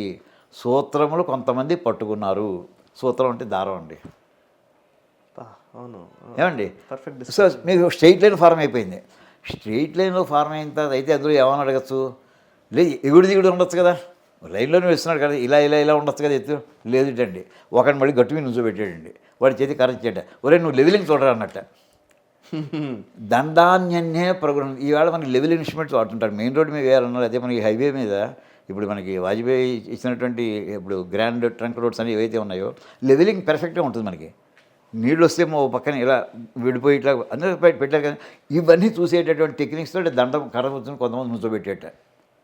అంటే స్ట్రెయిట్ లైన్లో వెళ్ళడం ఒకటి, ఆ వేసేటటువంటి ఇలా ఫ్లాట్గా ఉండాలి రాళ్ళన్నీ కూడా. అలా ఉన్నప్పుడు మాత్రమే ఆ రాళ్ళు తెచ్చిన రాళ్ళు ఉన్నటువంటి బండి దీన్ని వెళ్ళిపోతున్నాడు స్మూత్గాను. ఇది ఈవేళ సివిల్ ఇంజనీరింగ్ మ్యారల్ అని ఈవేళ ఏదైతే అనుకుంటాం అది ఆవేళ చేసి చూపించారని కదా మన వాల్మీకి రామాయణంలో సాక్ష్యం కనిపిస్తుంది. ఇంతకంటే మీకు కన్స్ట్రక్షన్లో ఏంటండి? ఈవేళ కట్టినటువంటి దేవాలయాలు ఉన్నాయి. ఓకే. రామేశ్వర దేవాలయం ఉంది. మొత్తం తమిళనాడులో ఉన్నటువంటి మధురై కానీ ఎక్కడికి వెళ్ళండి ఎంతంత దేవాలయాలు అండి అవి. అన్నీ స్టోన్ మీదే రాయి మీద రాజు నుంచోబెట్టారు. మన కాళహస్తిలోనే చూస్తాం అసలు. అవును, కాళహస్తి. సో సివిల్ ఇంజనీరింగ్లో వాళ్ళు అంత దూరం వెళ్ళిపోయారండి. ఇంకా మనకి రామప్ప గుడి దగ్గర అక్కడ కూడానండి ఫౌండేషన్ మామూలుగా మనకి ఇక్కడ ఏం చెప్తే హార్డ్ సాయిల్ వచ్చేదాకా తవ్వండి అంటారు. అంతే కదండి? లేదండి, నూతులు మీద నుంచోబెట్టేశారండి స్తంభాలు. నూతులు. అవును. ఎలా సార్ అసలు? ఆ అప్వర్డ్ ప్రెషర్ వాటర్ నుంచోబెట్టేస్తుంది, పైకి తన్నేస్తుంది అండి ఆ స్తంభాన్ని. అంతా రాతి స్తంభాన్ని ఆ నీళ్లు పైకి తన్ను వస్తాయట. ఆ టెక్నాలజీ వాడుతున్నారండి వాళ్ళు. మీరు ఇవాళ టెక్నిక్ చెప్పండి, ఆ టెక్నిక్ వాళ్ళు వాడారు. మనకి తెలిసిన గ్రంథాలు లభిస్తే అందులో అన్నీ కనిపిస్తున్నాయి. ఈ పాయింట్స్ చెప్పాలి, కనీసం ఇన్స్పిరేషన్ వస్తుంది. ఏమండి కన్స్ట్రక్షన్ ఏరియాలో ఇది మామూలుగా ఏంటంటే ఇందాక మనం చూసినట్టుగా మున్సిపల్ అడ్మినిస్ట్రేషన్లో ఏన్షియంట్ టైమ్స్లో వాళ్ళ స్టాండర్డ్స్ చూసాం. ఏన్షియంట్ టైమ్స్లో వాళ్ళ కన్స్ట్రక్షన్ స్టాండర్డ్స్ చూస్తున్నాం. వాళ్ళ టెక్నాలజీస్ మనకు తెలుస్తున్నాయి. ఇవి ఒకసారి మన పిల్లలు తెలియాలి. అసలు అవేర్నెస్ మనం కనీసం అది తీసుకోవచ్చు, దానికంటే ఇంప్రూవ్ వెర్షన్ తీసుకోవచ్చు. Correct sir. ఐకేఎస్ అంటే దాని యొక్క స్కోప్ చాలా వైడ్ స్కోప్ అండి. ఏదో పరీక్ష రాసేసాడు పాస్ అయిపోవడం దీనికోసం కాదు అసలు అది. Correct sir. యాక్చువల్లీ ఇప్పుడు ఈ మధ్య కాలంలో మనం ఎక్కువగా వింటున్నవి ఇప్పుడు డిఫెన్స్ టెక్నాలజీ గురించి మాట్లాడతాం. మనం డిఫెన్స్లో అద్భుతాలు జరుగుతూ ఉన్నాయి, కొత్త కొత్త ఆవిష్కరణలు మనం చూస్తూ ఉన్నాము. ఈవెన్ ఆర్టిఫిషియల్ ఇంటెలిజెన్స్ గురించి మాట్లాడుతున్నాము. ఇంకా చెప్పాలంటే ఇమేజింగ్ టెక్నాలజీ ఇట్లాంటి వార్ఫేర్లో అవసరమై ఒక్కసారి పాత మన రామాయణ మహాభారత కాలానికి ఈ రోజున్న రక్షణపరమైన అవసరాలకి ఏమైనా అన్వయించుకోవచ్చా? చాలా ఉన్నాయి సార్, చెప్తారా ఏమైనా ఎగ్జాంపుల్స్? ఉదాహరణకి వాల్మీకి రామాయణంలో సుందరకాండ తీసుకోండి. ఓకే. హనుమంతుడు యువత ముందర సీతాదేవిని అన్వేషించడానికి బయలుదేరుడు. యువతల పక్కన మహేంద్ర పర్వతం మీద ఉన్నాడు. అవతల లంకకి జారాలి. ఉదయం 6 7 బయలుదేరాడు ఆయన. బయలుదేరిన మొట్టమొదటి సముద్రం వెళ్ళిపోతుంటే మైనాకుడు సముద్రుడు ఆదేశిస్తే మైనాకుడు వచ్చి ఆతిథ్యం తీసుకోవయ్యా అని ప్రార్థించడానికి పైకి వచ్చాడు. లేదు నాకు టైం అయిపోతుంది, సంతోషించాను నీ ఆతిథ్యానికి అని చెప్పేసి ఆయన దాటేసి వెళ్ళిపోయాడు. అది ఫస్ట్ హర్డిల్ అనుకుందామండి. రెండోది ఏమైందంటే దేవతలు అసలు ఈ హనుమంతుడు లంకలోకి వెళ్ళబోతున్నాడు, ఇంతవరకు రాక్షసులు ఆ లంకానగరం దేవతలు వెళ్ళడానికి భయపడతారు, ఈ హనుమంతుడు వెళ్ళగలడో వెళ్ళలేడు, వెళ్ళిన తర్వాత ప్రూవ్ చేయగలడో చేయలేడో అని ఏదో టెస్ట్ పెడదామని చెప్పి నాగమాతను పంపించారు. ఆ నాగమాతని దాటేశాడండి. దాటేసిన తర్వాత ఆ తర్వాత ఛాయాగ్రాహి అసలు రియల్ ప్రాబ్లం అక్కడ స్టార్ట్ అయింది హనుమంతుడికి. వెళ్ళిపోతూ ఫుల్ స్పీడ్లో వెళ్ళిపోతున్నటువంటి అతను పంగూకృత పరాక్రమ అని వర్ణిస్తాడండి వాల్మీకి మహర్షి సుందరకాండలో మొదటి సర్గలో. పంగు అంటే ఆయన ఫిజికల్లీ హ్యాండిక్యాప్డ్ అయిపోయేట. అంటే అంత ఫుల్ స్పీడ్లో వెళుతున్న హనుమంతుడు 1 మిల్లీమీటర్కి ముందర కదలలేకపోయేటండి. ఏంటి నన్ను ఇలాగా నా వేగం ఆగిపోయింది, ఇంతనే వేగంతో ఇంత బలవంతుడిని ఇంతవరకు వచ్చాను, వెళ్ళలేకపోతున్నాను ఏమిటని అన్ని పక్కలకి ఎదురుగా చూస్తున్నాడు. ఎక్కడ ఎవరికైనా కిందకు చూసాడండి, కింద నీళ్ళలో రాక్షసి కనిపించింది. దాని పేరు ఏంటంటే సింహిక, ఇంకో పేరు అంటే ఛాయాగ్రాహి. ఛాయాగ్రాహి అంటే షాడోని క్యాప్చర్ చేస్తుందండి. ఇప్పుడు ఆకాశంలో ఈయన పెడుతున్నాడు, మరి పైన సూర్యుడు ఉన్నాడు, సూర్యకిరణాల మూలంగా హనుమంతుడి యొక్క నీడ ఎక్కడ పడుతుంది, కింద పడుతుంది. కిందంటే నీళ్ళ మీద పడుతుంది. అది ఏం చేస్తుందంటే నీడ మీద హనుమంతుడి యొక్క నీడని క్యాప్చర్ చేసి పట్టుకుని హనుమంతుడి యొక్క గమనాన్ని ఆపగలదటండి. అది ఇమేజ్ని నొక్కేసి సోర్స్ని ఆపేస్తుంది. అది ఊహ కదా మనకి మామూలుగా. ఈవేళ మనం ఈవేళ టెక్నాలజీ ఏం వాడుతున్నామంటే ఒక ఆబ్జెక్ట్ని డిస్ట్రాయ్ చేయాలంటే ఇంకొక ఆబ్జెక్ట్ని వాడతామండి. ఉదాహరణకి సపోజ్ మన ఈ మధ్య మనకి సింధూర్లో జరిగినటువంటి దాంట్లో పాకిస్తాన్ తరఫున మిసైల్స్ వాడు టర్కీ వాడు సప్లై చేసిన ఎవరు ఏర్పాటు చేసిన అన్నీ వాడు చైనా వాడు ఇచ్చినాడు, అన్నీ వాడు మన మీద ప్రయోగిస్తున్నాడండి. మన వాళ్ళు ఏం చేశారు, S-400 పెట్టుకుని ఇక్కడి నుంచి దాన్ని మళ్ళీ ఆ వాడి మిసైల్స్ని పేల్చి పడేసేటటువంటి మిసైల్స్ మన వాళ్ళు ప్రయోగించారు. అంటే ఒక మిసైల్ని ధ్వంసం చేయడానికి ఇంకొక మిసైల్ని వాడుతున్నారు. అవును, దానికంటే స్పీడ్గా పెడుతుంది, ప్రిసైజ్గా పెడుతుంది. అదే మన దేశంలో మనకి డ్యామేజ్ అవ్వకుండా చేశారండి. అంటే ఒక ఆబ్జెక్ట్ని ఆపడానికనండి డిస్ట్రాయ్ చేయడానికి ఇంకో మిసైల్ని వాడారు, ఇంకో ఆబ్జెక్ట్ని వాడారు. అక్కర్లేదండి ఇప్పుడు ఈ కథ ప్రకారం. ఉదాహరణకి ఇప్పుడు పాకిస్తాన్ నుంచి మిసైల్ బయలుదేరిందండి. మనకి సెటిలైట్ సిస్టమ్ మనకు ఉంది. ఇది ప్రతి కంటిన్యూస్గా ఫోటోలు తీసేస్తుంది, ఇమేజ్ మనకి ఎందుకు వచ్చేస్తున్నాయి, మనకి క్షణక్షణం అప్డేట్ అయిపోతుంటాయి మన సిస్టమ్స్ అన్నీ కూడా క్షణక్షణం. అది కనుక ఇమేజ్ని అది పట్టుకుంది, ఫోటో తీసింది, వాళ్ళ మిసైల్ వస్తుంటేను మధ్యలో కనుక ఒక జామింగ్ సిస్టమ్ ఏదో మీరు ఊహించారనుకోండి, అది అక్కడ ఆగిపోవాలండి. గాలిలోనే ఎక్కడికి ఎరగాలి, అక్కడే తిరుగుతుండాలి, పాకిస్తాన్ బోర్డర్లోనే తిరగాలంతే. మన దేశంలో రాకూడదు అసలు. అది ఛాయాగ్రాహి అంటే మాట్లాడదండి. దాని ఇమేజ్ని పట్టుకుని ఆ వస్తువు కదలకుండా చెయ్యి. నువ్వు అది వచ్చేస్తుంటే దాని పేద ఇంకో వస్తువును ప్రయోగించద్దు, నువ్వు రెండో వస్తువును ప్రయోగించే ప్రశ్నే లేదు అసలు. అది ఆకాశంలోకి వస్తే దాని ఇమేజ్ నీ దగ్గర ఉంది కనుక నువ్వేం చేస్తావు చేసి టెక్నాలజీని డెవలప్ చేసుకుని వాడి తరఫున చూస్తున్న మెసేజ్ని ఆకాశంలో ఆపేసేయి. అడ్వాన్స్డ్ జామింగ్ అంటారు, మీరు ఏమంటారు. ఇప్పుడు గాలిపటం తెగిపోయింది అనుకోండి, అక్కడే ఉంటుంది అది, అంతే కదండి. దాన్ని తాడు పట్టుకునే ఉండడం అక్కడే తిరుగుతుంటుంది, తాడు వదిలితే కదా ముందుకు వచ్చేది. అలాగే చేయడానికి ఇందులో మనకు హింట్ కనిపిస్తుందండి. ఇది వెళ్ళాలి. ఇప్పుడు మనకి ఈవేళ కాశ్మీర్లో అవతల నుంచి POK నుంచి వాళ్ళు మన రేడియోస్ టీవీస్ పని చేయకుండా వాళ్ళు పంపిస్తుంటారండి. మన వాళ్ళు ఏం చేస్తుంటారంటే జామింగ్ ఎలక్ట్రానిక్ ఎక్విప్మెంట్ ద్వారా జామింగ్ చేస్తుంటారు. అంటే వాళ్ళ వేవ్స్, రేడియో వేవ్స్ అని టీవీ వేవ్స్ మన దేశంలో రాకుండా ఉండాలి, సాధ్యమైనంత వరకు వాళ్ళ ప్రోగ్రామ్స్ మన దాంట్లో రాకుండా ఉండడానికి మన వాళ్ళు జామింగ్ టెక్నిక్స్ చేస్తుంటారు. కానీ సరిపోదు, వేవ్ టు వేవ్స్ అయ్యింది. అలా కాదు, ఆబ్జెక్ట్ టు వేవ్స్ అవ్వాలి. ఆబ్జెక్ట్ ఎలక్ట్రానిక్స్ వేవ్స్ అవ్వాలి. ఆ వేవ్స్ కానీ ఎలక్ట్రానిక్ వేవ్స్ ఏంటంటే ఎలక్ట్రానిక్స్ ద్వారా వాళ్ళు చేయలేని లేదని మనకు ప్రూవ్ అవుతుంది. నువ్వేం చేస్తావు, ఆ మిసైల్ అది రాకుండా ఆపేసి దాన్ని ఫుల్ లెవెల్లో జామింగ్ చేసేసామనుకోండి, అది ఇంకా బలం చేసి వెనక్కి తిరిగి వాడినే వెళ్ళి కొట్టాలి. మళ్ళీ ఆగిపోవడమే కాదు అసలు. మన వాళ్ళు పూర్వం కృత్య అనే పదాన్ని వాడుతూ ఉండేవారండి మహర్షులు. శత్రువులను చంపడానికి, రాక్షసులను చంపడానికి వీడు ఏం చేస్తాడు, ఓ వస్తువుని తయారు చేసి దాని ఏదో ప్రాణప్రతిష్ఠ చేసి దాన్ని అవతలాడికి ప్రయోగిస్తాడు. అది వీళ్ళు అవతలాడిని చంపుకు తింటుంది. వాడు వీడికంటే బలవంతుడు అనుకోండి, వాడు దాన్ని తిప్పి పంపిస్తాడు. పంపిస్తే యువతల పక్క వచ్చి ఎవడు పంపించాడు వాడినే తినేస్తుంది. ఓకే, అలాగా ఇప్పుడు నేను ఏమంటాను, పాకిస్తాన్ నుంచి ఒక మిసైల్ వచ్చింది, మొదటి ఆప్షన్ ఏంటంటే దాన్ని అక్కడ కదలకుండా ఆపేసి, ఇంకా నీకు చేతనైందో దాన్ని వెనక్కి తిప్పి వాళ్ళ మీదకే పంపించు. నువ్వు కొత్తది నువ్వు ప్రయోగించక్కర్లేదు, వాళ్ళ ఆయుధం వాడినే చంపుతుంది. ఈ కాన్సెప్ట్స్ అని మనకు అందులో కనిపిస్తున్నాయి. అసలు శ్రీరాముడి దగ్గర ఉన్నటువంటి అస్త్రాల గురించి ఇప్పుడు అస్త్రాల గురించి చెప్పుకోవాలంటే ఇప్పుడు మేము ఈ మధ్య అన్నిటికీ మన పాత అస్త్రాల పేర్లు పెడుతున్నాం. భార్గవాస్త్ర అని, వరుణాస్త్ర అని పేర్లు పెడుతున్నాం కదా. నిజానికి అప్పటి అస్త్రాలు ఏముండే సార్? విశ్వామిత్రుడు అస్త్రాలు ఇచ్చారంట. విశ్వామిత్రుడు శ్రీరాముడికి ఇచ్చినటువంటి అస్త్ర సంపద ప్రపంచంలో అంత ముందర ఎవరికి, ఆయన గురువుకి తప్ప ఇంకెవరికి లేవండి అసలు. ఆ మాట శ్రీరాముడి డిక్లేర్ చేస్తాడు రామరావణ యుద్ధం అవుతుంటే. మమవా త్ర్యంబకస్యవా అన్నాడు. ఈ అస్త్రాలు నా దగ్గర ఉన్నాయి, లేకపోతే శివుడి దగ్గర ఉన్నాయి, అంతే, ఎవరి దగ్గర లేవన్నాడండి. మమవా త్ర్యంబకస్యవా, మొత్తం తన పేరు చెప్పుకున్నాడు ఆయన, గుర్తెట్టుకోండి. శివుడి దగ్గర ఉండాలి, లేకపోతే నా దగ్గర ఉండాలి, నా దగ్గర ఉండాలి, లేకపోతే శివుడి దగ్గర ఉండాలి. అంటే ఆయన విష్ణు అనే భావం కూడా అందులో మనకు కనిపిస్తుంది అనుకోండి. అంటే అంత పవర్ఫుల్ వెపన్స్ అన్నీ ఉన్నాయని అర్థం. వాల్మీకి మహర్షి శ్రీరాముడికి ప్రసాదించినటువంటి అస్త్రాల లిస్ట్ అంతా కూడా బాలకాండలో మనకి 1.5 పేజెస్ వస్తాయండి. జస్ట్ నేమ్స్, పెద్ద సైజు మన మ్యాగజైన్స్ పుస్తకంలో 1.5 పేజెస్ అండి ఆయన అస్త్రాల లిస్టు ఆయన ఇచ్చినవి. అందులో కొన్ని సరదాగా భయంకరమైనటువంటి అస్త్రాలు, అంటే మనకి మామూలు మెటాలిక్ వెపన్స్ ఉన్నాయి, అందులో మామూలు గడ్డి పరకం వేసినా పనిచేసే అస్త్రాలు ఉన్నాయి. ఇది కాకుండా కెమికల్ వెపన్స్ ఉన్నాయి, సైకలాజికల్ వెపన్స్ కూడా ఉన్నాయండి. ఉదాహరణకి ఇప్పుడు మనకి టియర్ గ్యాస్ మనం ప్రయోగిస్తుంటారు. చిన్న రోడ్డు మీద ఎక్కడైనా గొడవ అవుతుంటే పోలీసులు చేసి టియర్ గ్యాస్ అంటే కళ్ళమ నీళ్ళు వచ్చేస్తుంటాయి, ఆగవు ఇంకా. ఆ టియర్ గ్యాస్ కానీ మా మొహం పెట్టాడంటే ఇంకా కళ్ళమ నీళ్ళు వచ్చేస్తుంటే వీడు కళ్ళు తుడుచుకుంటూ ఉంటాడా, యుద్ధం చేస్తాడా ఇంకా.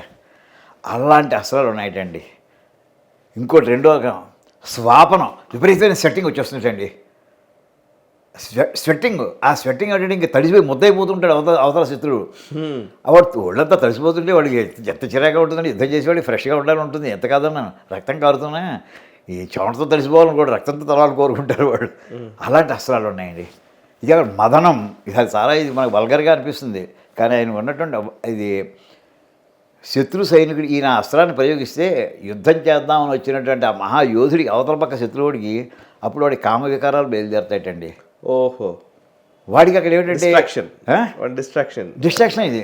వాడు ఎక్కడున్నా వాడు యుద్ధం చేయడం మానేసి వాడు ఎంత అది ఆ తృష్ణ ఎంత పెరిగిపోతుంటే ఆ క్షణంలో ఎవరో కావాలని కోరుకుంటూ అడి పక్కన తిరుగుతుంటాయి, భ్రాంతి కనిపిస్తాడు. అది సైకలాజికల్ వెపన్. అది ఆ వెపన్ ఈవేళ వరకు ఇంకా అమెరికా దగ్గర లేదు, రష్యా దగ్గర లేదు. ఉంటే వాడు ఇంకా ఎలా చేసి ఉండేవారు తెలియదు మనకి. ఇలాంటి అడ్వాన్స్ వెపన్స్ ఎన్నో ఉన్నాయండి శ్రీరాముడి దగ్గర. ఇంకొకటి గాంధర్వాస్త్రం, ఒక పెక్యులర్ అస్త్రం ఉందండి. గాంధర్వాస్త్రం కనుక శ్రీరాముడు ప్రయోగిస్తే వాడాడు ఆయన 2-3 సార్లు వాడాడు రామరావణ యుద్ధంలో. వాడు కోట్ల మంది వచ్చేసారు, రాక్షసుల మీద పడిపోయారు. ఈ అస్త్రాన్ని ప్రయోగిస్తే అది మొత్తం సమూహన అస్త్రం అందరి మీద ప్రతివాడికి పక్కవాడు రాముళ్ళ కనిపిస్తాటండి. ఓహో, సో రాక్షసుల మధ్యలో అస్త్రం బయలుదేరి వెళ్ళింది. ప్రతి రాక్షసుడి పక్క రాక్షసుడు రాముళ్ళ కనిపించాడు, అంటే వీడు వాడిని చంపుతాడు. ఓకే, చంపుకుంటే వాడికి ఈ వీడు రాముళ్ళ కానీ శ్రీరాముళ్ళ కనిపించాడు, వాడు వీడిని చంపడానికి ట్రై చేస్తుంటాడు. ఇలా వాళ్ళలో వాళ్ళు ఆత్మహత్యలు చేసుకునే ఆత్మహత్యలు చేసుకునేటువంటి పద్ధతిలో వెళ్ళిపోతుందండి. అలాంటి అస్త్రాలు వాడాడు. ఎన్ని అస్త్రాలు ఉన్నాయో ఆయన దగ్గర. గడ్డి పరకం మీద చేస్తేనే బ్రహ్మాస్త్రం అయింది. మనకి కాకాసుల వృత్తాంతం అందరికీ తెలుస్తున్నదే మనకి. ఆ టెక్నాలజీ లెవెల్కి ఇంకా మనం చేరలేదండి. ఆ లిస్ట్ దగ్గర పెట్టుకుని అది ఏది ఫీజిబుల్, ఏది ఇవాళ ఇంకా ఫీజిబుల్ కాదు లిస్ట్ చెక్ చేసుకోవచ్చు అండి. అసలు చెక్ చేసుకోవచ్చు. ఆ దిశగా ప్రయత్నాలు చేయొచ్చు. ప్రయత్నం ప్రారంభించి అవ్వడం లేదు, అయ్యింది ఆల్రెడీ. అది అయ్యింది, ఓకే, ప్రూవ్డ్. దాన్ని ఆ లెవెల్కి చేరడానికి ప్రయత్నం చేయండి. అవ్వదు అన్నది అయ్యేలా చేయడమే కదా. అయ్యింది ఇప్పుడు అయ్యింది దాన్ని అయ్యిందని చేయడం. ఇప్పుడు అది చేయడం అంతే. అది మంత్రశక్తితో చేశారు, వీళ్ళ తంత్రశక్తితో చేయండి. ఒక పద్ధతి మనం ప్రారంభిస్తే ఇప్పుడు చైనాలో చేస్తున్నన్నీ కూడా వాడు అందరికీ ప్రతిదీ బయట ప్రపంచానికి చెప్తాడా? చెప్పడు వాడు. అయిపోయిందా తీసుకొస్తాడు, ఇది చేస్తున్నాం అది చేస్తున్నాం. ఇది ఒక భాగం అండి. రెండోది, మహాభారతంలో సైంధవ వధ నాడు అర్జునుడు, ఆ సైంధవ వధకి మీరు అసలు యాక్చువల్లీ ఒక్క ఘట్టం వర్ణించడానికి 1-2 గంటలు పడుతుందండి. సైంధవ వధ అవునా? ఆ వేళ జరిగిందంతా ఏమిటి, అసలు అర్జునుడు ఎలా యుద్ధం చేశాడు, ఏం జరిగింది, చివరికి అతను ఏం చేశాడు, ఇవంతా చెప్పడానికి 2-3 గంటలు కనీసం పడుతుందండి మామూలుగా ఆ ఘట్టం అంతకి. అందులో సంక్షిప్తంగా ఇప్పుడు మన సైంటిఫిక్ ఆస్పెక్ట్స్ మనం మాట్లాడుకోవాలి కనుక, ఉదయం 6 గంటలకు సూర్యోదయం అనుకోండి, 6ంటికి బయటపడ్డారు కృష్ణ పరమాత్మ సారథ్యంలో అర్జునుడు. వాడు ఎక్కడున్నాడు, టార్గెట్ తెలియదు ఎక్కడున్నాడు. టార్గెట్ సాయంత్రం చంపాలని వీళ్ళకి అనుకున్నారు తప్ప వాడు ఎక్కడున్నాడు, వాడి అడ్రస్ లొకేషన్ ఏం లేదు ఎవరికినో.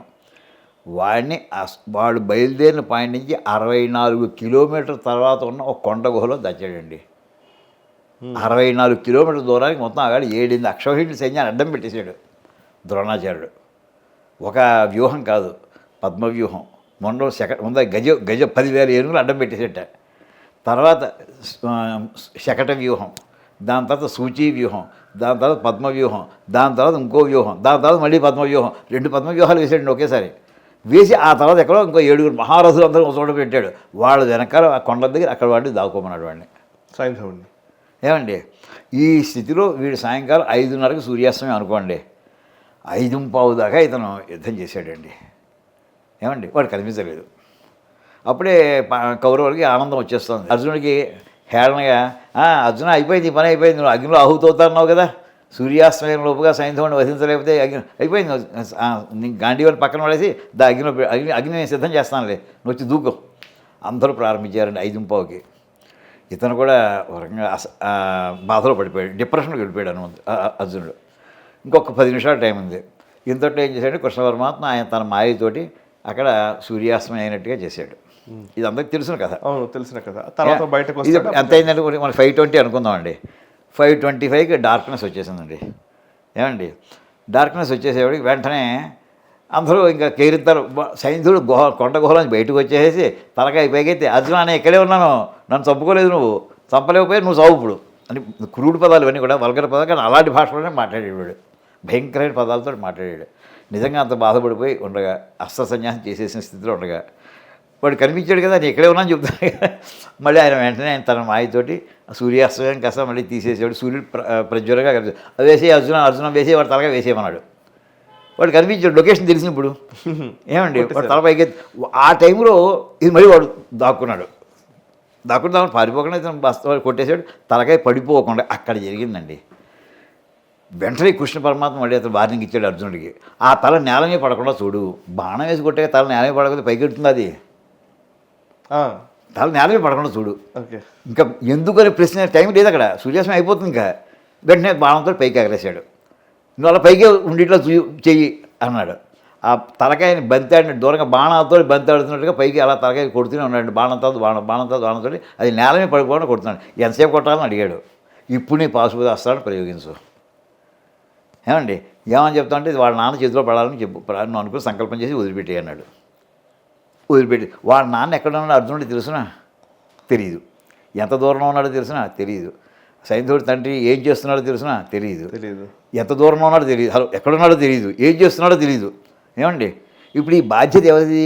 ఆ పాశుపతాస్త్రంది. ఇప్పుడు మామూలు బాణం వేస్తే టార్గెట్ కనిపిస్తూ ఉంటుందండి, కొట్టడం వరకు తలకాయ తాడిపండు కింద పెట్టాడే తలకాయ కింద పడిపోతుంటుంది. ఇప్పుడు వచ్చిన సమస్య ఏమిటంటే డెస్టినీ తెలియదు ఇతనికి, లొకేషన్ కావాలి. అది వాడికి ఎలా పడాలి అస్త్రం? వాడు ఎలా వరం కోరుకున్నాడు వాడు తండ్రి, సైంధవుడి తండ్రి, నా కొడుకు తలకాయ ఎవడి చేతిలోంచి కింద పడుతుందో వాడి తలకాయ 1000 ముక్కలు అయిపోగా అని వరాన్ని కోరుకున్నాడండి. సో ఈ సైంధవుడి తలకాయ వెళ్ళి వాళ్ళ నాన్న చేతిలో పడాలి. వాళ్ళ నాన్న చేతులు ఎలా పెట్టు కూర్చుని చేతులు ఎలా పడుతుంది? కరెక్ట్. ఏమండి, లేదా వాడు నుంచుని నడుకోండి, నడుచు వెళ్ళిపోతున్నాడు అనుకోండి, ఎలా పడుతుంది? అంతసేపు అది వెయిటింగ్లో కూడా ఉండాలి కాసేపు బాణం. అవును. ఈ పాశుపతాస్త్రం చేసిన పనులు ఏంటంటే అది ఎక్కడో లొకేషన్ వాడు ఎక్కడున్నాడో వెతుక్కుంది. మొట్టమొదటిది వెళ్ళిన తర్వాత వాడి పొజిషన్ చూసింది. వాడు జలాన్ని సాయంకాలం వేళ సూర్యాస్తమయంలో అర్ఘ్యప్రదానం చేయడానికి చేతులు ఇలా పెట్టుకున్నాడు వాడు.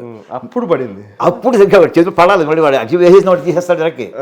అది చేతులు ఇలా ఉన్నంత సమయంలో వాడి తలకాయ వాడి చేతులు పడాలి. ఇక్కడ ఇదంతా ఎలా జరిగిందని ఈవేళ ఆర్టిఫిషియల్ ఇంటెలిజెన్స్లో ఏది సాధ్యమో అది పాశుపతాస్త్రం చేసింది పెర్ఫెక్ట్గా. లొకేషన్ ఐడెంటిఫికేషన్ కూడా ఈవేళ అయితే మనకి కనీసం మన వాళ్ళు మన సింధూర్లో, ఓపీ సింధూర్లో ఇప్పుడు వాళ్ళ టెర్రరిస్టులు ఎక్కడెక్కడ ఉన్నారో వాళ్ళ లొకేషన్స్ అని మొదలు నోట్ చేసుకున్నారు. అవును. లాటిట్యూడ్ లాంగిట్యూడ్ ప్రెసైజ్గా ఉన్నాయి కనుక, ప్రెసైజ్గా ఇన్స్ట్రుమెంట్ కూడా బాగుంది కనుక ఏమంటే బ్యాలిస్టిక్స్ కూడా కరెక్ట్గా ప్రెసైజ్ అక్కడ మసీదు పడాలో వాడు ఎక్కడ పడుకున్నారో అక్కడ టెర్రరిస్టులు 100 మంది ఒకసారి లేపేసింది. వీళ్ళకి లాటిట్యూడ్ లాంగిట్యూడ్స్ తెలుసును, కానీ పాశుపతాస్త్రం దగ్గరికి వచ్చేవాడికి లాటిట్యూడ్ లాంగిట్యూడ్స్ తెలియవు. కరెక్ట్. అవునండి, అర్జునుడికి తెలియవు. దానికి తెలుసు తెలియదు, వెళ్ళి తీసుకెళ్ళింది అనుకోండి. పాశుపతాస్త్రం తెలియదు అనకూడదు. అర్జునుడికి తెలియదు, పాశుపతాస్త్రం తెలుసు. వాడు పాస్చర్ తెలిసినప్పుడు వీళ్ళందరికీ పడుకున్నారో మెరుగ్గా ఉన్నారో వీళ్ళకి కానీ తెలిసినా మన ఓపీ సింధూర్లో తెలియదు. పడుకుని ఉంటారు అనుకున్నారు, పడుకున్నారు కానీ పేరుపోయారు. వాడు అందులో తప్పించి వెళ్ళిపోతా అక్కడ లేడు. వాడు అక్కడ ఉంటాడు అనుకుని జైషీ మహమ్మద్ వాడిని ఉంటాడు అనుకుని వేశారు. వాడు అక్కడ లేడు ఆ పూట. అది అయితే అదేం చేసేదంటే అది ఆగి ఉండేది. వాడు అక్కడికి వచ్చిన తర్వాత అప్పుడు వేరుండేది అది. అవును. అంటే అడ్వాన్స్డ్ ఆర్టిఫిషియల్ ఇంటెలిజెన్స్ టెక్నాలజీ అంతా ఆ వేళ భారతంలో మనకి వాడుకున్నట్టు అర్జునుడు వాడుకున్నాడండి త్రూ పాశుపతాస్త్రం. బాగుంది సార్, చాలా పర్ఫెక్ట్గా ఉంది. ఆ?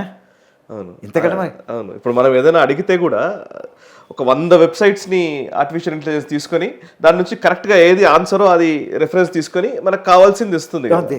సో అట్లాగే ఇప్పుడు మనకి ఏదైతే కావాలో మన కమాండ్ ఏదో ఆ కమాండ్కి తగ్గట్టుగా అది ఆ టైం చూసుకోవాలి, అది టైం టైం చూసుకో వెంటనే చెప్పేయడం కాదు, ఏదో చెప్పారు కానీ చెప్పడం కాదు. కరెక్ట్. టార్గెట్ పేరుపోవాలి అక్కడ, వరం సిద్ధించాలి అక్కడ. ఇది చిన్న ఉదాహరణ అండి. అంటే టెక్నాలజీ విషయంలో వాళ్ళు ఇంకా ఈవేళ కూడా మనకు చెప్తుంటారు, కురుక్షేత్రంలో అక్కడ రేడియేషన్ ఈవేళ కూడా వస్తుంది అని అంటుంటారు. ఈ మాటకి నాకు వెంటనే మొన్నే ఒకటి చదివానండి మోడర్న్ సైన్స్లో. మనకి ఎక్స్రే కనుక్కునేది ఎవరు? Madam Curie. ఏమండి, ఆవిడే ఫస్ట్ టైం అసలు అందులో రేస్ వస్తుంటే ఏమిటి ఆ రేస్ ఏమిటంటే ఏదో సమ్ ఎక్స్రేస్ ఉంది, సమ్ ఎక్స్ అంటుంటాం మనం. ఆ సమ్ ఎక్స్ అన్నది కాస్త ఎక్స్రే అని పేరు అయిపోయింది.